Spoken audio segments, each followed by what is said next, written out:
Alright, let's go. We back in here with another video. This video right here is 5 worst projects in US history. So we here to learn a little bit of, some education. We're gonna cram some knowledge into our head, learn about some history.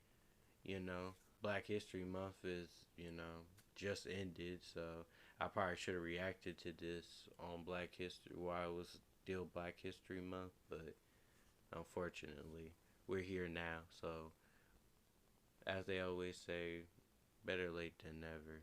So, let's just get into this like a usual. Check the original video out in the link in the description. Check out the original video. Go check that out. Go show support. All that other stuff. And we're going to get into this.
Rise of 65 made it even worse. 232 businesses were destroyed and 632 businesses were damaged. Considering all types of structures, 242 buildings were destroyed and 644 were damaged. After all of the carnage, businesses were reluctant to set up here. Man, I was very lucky to be born in the generation that I was born in. And I don't really know too much about like this that's happened back then. I mean, obviously, like I've done my research and studies, so I do know about this, but I don't know it because I'm not from LA, and I don't think I have any family members from LA or that live in LA, so I don't know nothing about how the culture is out there or anything about that. All I know is that I remember the Red Summer riots, and that's all I really remember. I remember studying about that like a while back, so that's the only reason why I really know about this. So a lot of this stuff might sound very familiar, or some parts might be very like vague to me. Like, oh, like I remember that, hearing that like back then. So yeah, definitely heard this, but I don't really know because it's like I don't know. I haven't really had nobody sit me down personally and be like, oh yeah, that's that happened, and nah. I never had nobody sit down with me like that and really break it down to me like that. So nah. But other than that, let's get back into this. This meant there was an influx of alcohol stores and churches, but nothing else to actually help the community. Police were reluctant to patrol the area as well, meaning a lot of crime went unchecked. In the 70s, the Grape Street Crips, one of the most notorious and largest Crips, had set up shop here. They beefed with the Nicholson Gardens, home of the Bounty Hunter Bloods, the largest blood set in LA. Many bodies have dropped over the years on both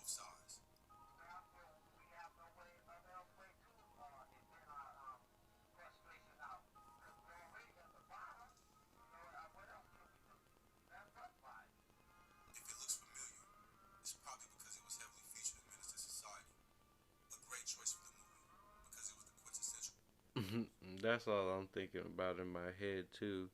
I was wondering if he was gonna say that. Is that the whole time I'm looking at this, all I'm thinking about is Menace to Society, especially that last clip there with that dude just talking. I was just thinking about, isn't that the same? Like, yeah, it was very, very familiar. I remember watching Menace to Society. It's one of my favorite uh, hood movies ever, actually.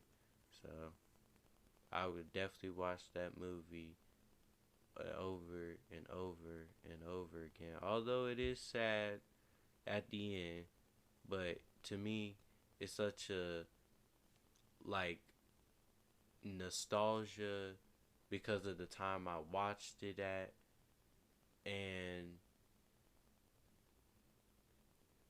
just more just like life lesson teaching type movie. And that's what I like it is that if you really pay attention to it, it's really trying to teach you something. It's just up to you whether or not you want to learn from this or learn from a real experience by going through it yourself. That's up to you. LA hood full of all the ills that plagued South Central for years. It featured in GTA San Andreas as the Willowfield neighborhood as well.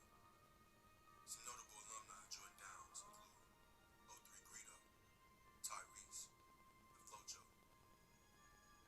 Today, Jordan Downs is gradually being destroyed in favor of the new, more appealing apartments. These 28 identical lifeless buildings were built in 1962 in Bronzeville on the south side of Chicago. It was the largest project in the country at one time. It was more like a concrete maze and had no trees in sight. Chicago had many segregation laws at the time, and still to this day one of the most segregated cities in America. From the jump, things were bad at Robert Taylor. It was built for 11,000, but held 27,000. It soon became one of the top 5 poorest areas in the country, with mostly single-parent households making less than 5,000 a year. Majority of people here had a family member in prison. It was basically a high-rise slum and heavily neglected by the city. That meant faulty garbage chutes, broken elevators, and no maintenance. More than that, it was a hub of drug dealing and home turf of multiple gangs that still exist to this day. Mickey Cobras, GD, and BDs to be exact. Even the police and ambulance were scared to come here, because once you got inside, it was a maze of dark hallways. Elevators are a common setting for assaults. In fact, a fifth of crimes in Robert Taylor happen to residents while they're coming in and out of their buildings. It was the worst in the 70s, and in one weekend there was 300 shootings around Robert Taylor, and 28 people were killed. If you got a gun, that's the only way you can fight me is by a gun. But I have to, hey, you ain't no man, but I'm gonna have to fight your way in order to protect what's mine. You know, ain't no way. I don't care whether you're with a group of people or you're by yourself. You always have to keep your guard up because you don't. Man, that's the Chicago way, man. Nah. I ain't even gonna lie to ya, man. Uh, like I said, I don't know nothing about this. All these projects and shit. I was not born around this time, and never had really nobody to sit down with me and tell me the history of this shit. Besides just like glimpses of shit that I've been seeing on Google or around on YouTube, obviously, and shit like that. Chicago is a wild place. Everybody knows that. So, I could see why my family left, but I don't know. I think a part of me also, I don't know. Let's get back into this.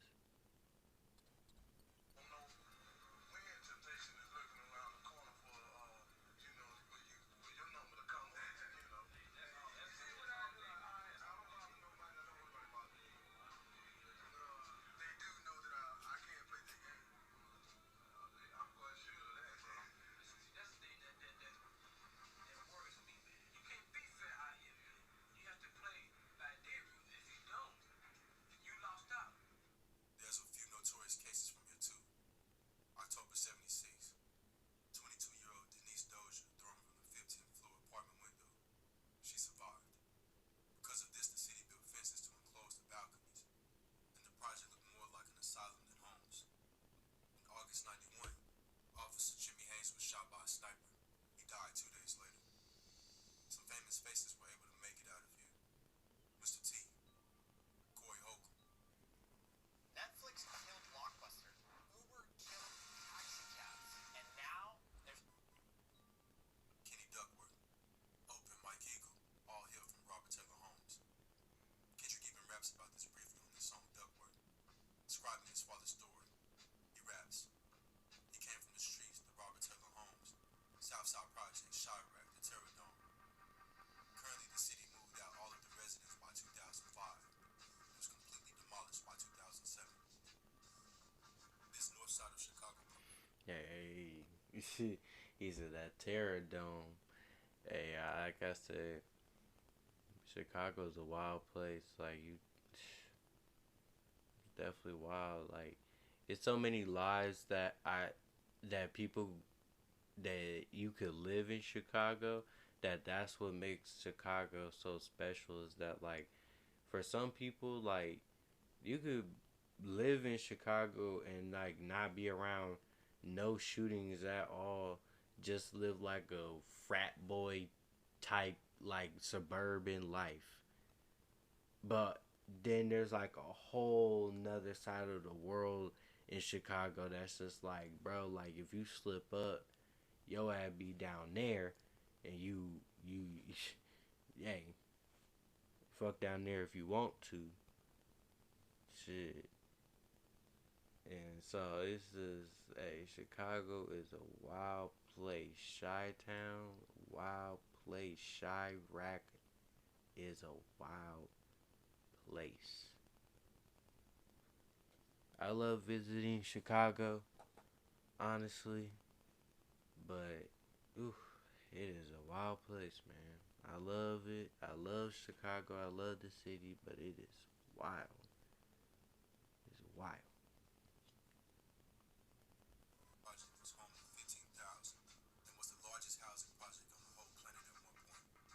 Ironically, it was on the richest side of town, built right in between the richest neighborhoods in Chicago, Lincoln Park and the Gold Coast, and less than a mile from Michigan Ave. The particular area it was built on had always been associated with poverty, starting with Swedish immigrants, and Irish, and then black immigrants. The 1900s map of the area depicts this accurately. Cabrini Green became the poster child for everything wrong with the public housing system. It was literally the poorest zip code in the U.S. The city was strapped for cash, or even the lawns were paved over to save on maintenance money. New buildings were built on tight budgets and had poor quality. It was rat and cockroach infested and had garbage stuck in the trash chute, all the way to the 15th floor. There was graffiti inside the actual buildings. Each building was controlled by different gangs. Gangs even controlled the elevators, and you never knew what to expect once the elevator doors opened. the gangs control the elevators. Yeah, they do. Yeah, they can control. At one time, matter of fact, they were hiding over here. And if a young lady got on the elevator, jumped down, and do what you wanted to do to her. They used to hide guns over here. This is 11. Okay.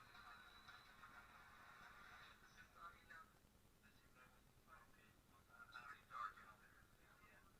See, that's another thing about these elevators, because you never know what's gonna happen when the door opens. The balconies were fenced in to stop people from dumping trash into the yard. It looked more like a prison block or animal cages than housing for people. To top it off, gang members would celebrate New Year's by firing guns in the air. As far as the stats go, it wasn't uncommon for 200 people shot or stabbed every year. In fact, during the 90s documentary on the crime here, someone was stabbed and died minutes later during the actual filming. The incident itself wasn't caught on camera, but the sad moments that followed were. The link to that video is in the description. Mm-mm. Some of the most high-profile cases out of Cabrini Green were the case of Girl X, which gave Cabrini Green national media attention due to the severity of the crime. Another famous incident was Mayor Jane Byrne moving into the projects to show that Chicago's crime rate wasn't so bad. She only lasted 3 weeks. Some famous people that made it out of here are Curtis Mayfield and Polo G, who grew up in the nearby Marshall Projects. The Good Times TV show was based here, and it also served as inspiration for both Candyman movies. It also featured the Kanye West Homecoming video.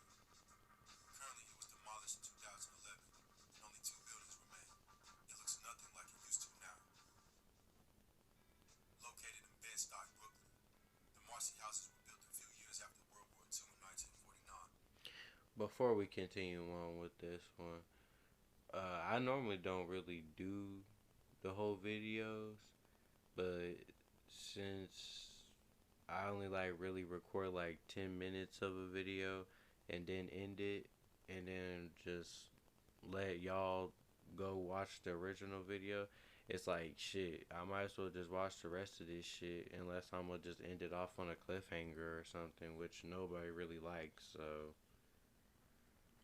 that's not gonna happen. But also, yeah, it was a very good thing that they knocked those projects down. It was a really good thing that they knocked them down. I think my grandma said. I think I asked my grandma one time about them projects. I don't, and I think she said she don't. She never lived in any of them, but I think I could be wrong. I think she said she lived in one of them, but she just like went downstairs, smoked her little cigarette, and she'll go right back up to her room, and that was it. She nobody even bothered her, and all that other shit. She wasn't scared of nobody, and all that other stuff. So let's get back into this. These 27 six-story buildings with 1,700 apartments hold 4,000 residents, brought to fame by rapper Jay-Z, who has described the homes as a block away from hell, the place where the news cameras never come. One frequent visitor to the projects, however, is the NYPD. Gang disputes are common here, and the gangs have evolved over the years as well, and residents often hear the crack of bullets. In 2014, 4 teenagers were shot and 1 killed in the Marcy houses due to turf wars.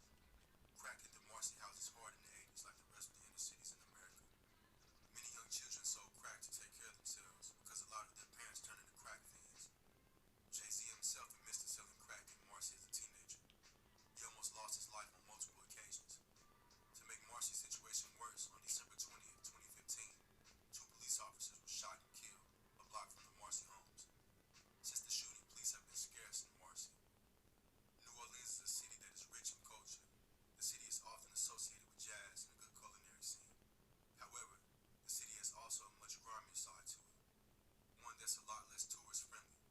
New Orleans has a reputation for being one of the murder capitals of the U.S. The Magnolia Projects, also known as the CJ Peak Projects, was known countrywide for its high murder and crime rate. New Orleans rapper Juvenile described the project as a haven for drug dealing and violent crime.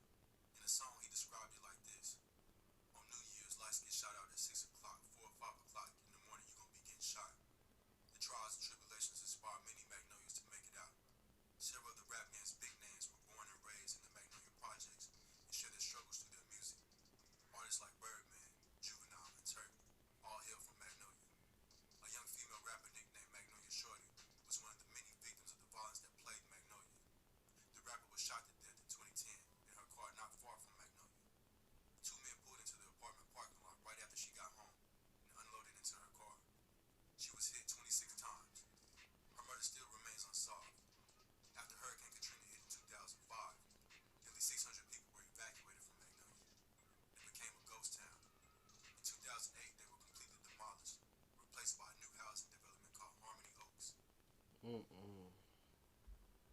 Damn, that's crazy. It don't look nothing how it does now, and it's a perfect time to stop the video. Man, that's crazy. The Magnolia Projects. I've heard about those. And that's another project, like I said, that there's probably a couple that would click out to me. The Cabrini Greens. I didn't hear about the Robert Taylor, but I remember hearing Cabrini Green. Obviously L.A. Magnolia. So I'm like, and that's where that's in. That was in New Orleans or New Orleans. So that's New Orleans. Shit. But that'll be the end of this video. Um, like I said at the beginning of the video, check out the original video. Link in the description.